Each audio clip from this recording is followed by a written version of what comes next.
I always want to make, I like people to have a good day. I want to make people happy. My name's Thabiso, and it means happiness, or it means giver of happiness is actually what my name means.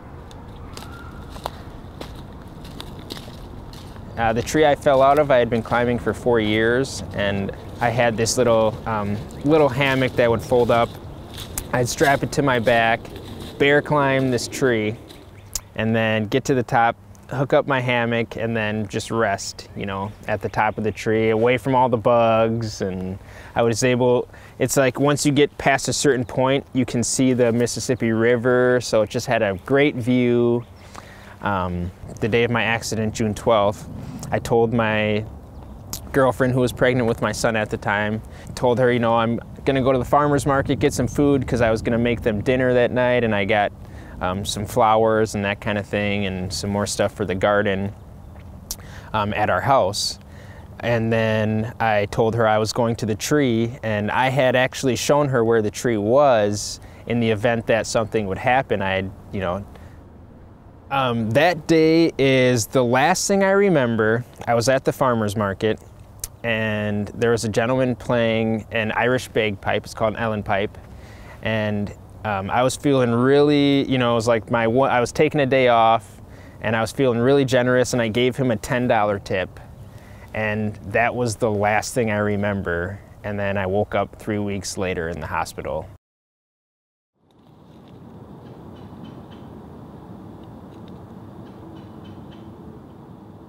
Yeah, I broke 7 ribs, I punctured a lung, I ruptured a lung, I lost 2 teeth, so I was bleeding all over my mouth. I had a big gash in my head. I had some bleeding in my brain, so they weren't even sure if I was gonna be able to speak English or remember who I was or who anyone was when I woke up. So I had to lose all my assets. So I lost my car. I lost my home. Me and my girlfriend were living there. We got a ramp built and the bathroom was redone. And the day before I left the hospital, she came in with her family and told me that she did not want to continue a relationship with me. And I, she was like 8 months pregnant at that time and going through a lot, pretty stressed out. And that was really hard for me. That first 3 months was definitely the darkest period of my life. I kind of felt like just nothing. Like I had a lot of time to just sit. Actually, I do a lot of sitting these days. But I had a lot of time to sit and just kind of assess what was going on around me. And I cried for about 3 months straight. There are definitely moments that happen that you don't necessarily think about till after the fact. And one of those moments for me, I remember it to this day. I was in the hospital on a lot of painkillers and medication, but there was a nurse who came in, and an older woman. I remember I was watching TV, just zoning out, probably drooling a little bit. And this nurse was in there. She was just kind of straightening out, my stuff, and she was kind of fluffing my pillow and shaking out my blankets. She's fluffing my pillow, and we weren't even talking. We weren't having a conversation, but she said to me, it's not the hundreds of things you can't do anymore, it's the thousands of things you can do, and that's what counts. And I don't even think I responded. I might have just grumbled a little bit. But that was something that I will never forget. And I put it in there, I stashed it in there in the back of my mind, and it wasn't until after the fact, even maybe 6 months to a year later, that it really was yeah, that lady, that nurse, she told me, it wasn't the, because I was, especially that first 6 months, it was all about getting down on myself. It was all about what I can't do. I can't do this, I can't do this, I can't do that. And I didn't even think of I didn't think anything of it at the time. I was, just zoned out. But for some reason, I put that in the back of my head, and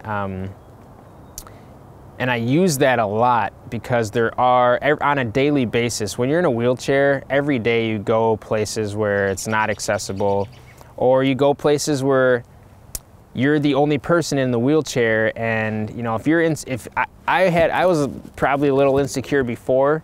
Now it's like, you know, I can't hide who I am in a wheelchair. Everyone's gonna be looking at me, and so those are the times when I remind myself, it's not about, you know, it's not about the negative, it's about the positive, you know. Instead of thinking how these people are impacting me, how can I impact them, you know? So I put on a good attitude, you know, I keep my head up, and I feel like people see that, and people react to me differently when you know, when your demeanor is different and you feel good about yourself and you feel comfortable about yourself, you know, that energy spreads and people consume that, and they think, wow, look at this guy, he's in a wheelchair and he looks like he's doing great. Like, I should be doing great, you know?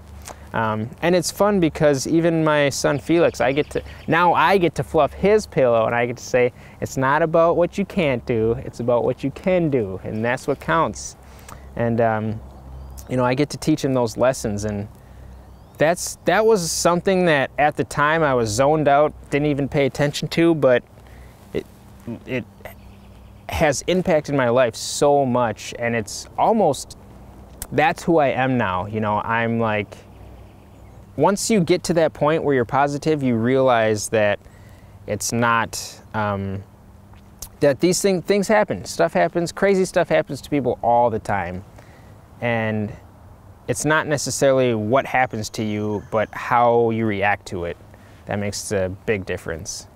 In order to change people's view of me and just people with disabilities in general, I have to be the face, you know, of disability, or I have to show them that, you know, it's this body doesn't necessarily, that's not necessarily who I am. Who I am is, there's way more depth to me as a person.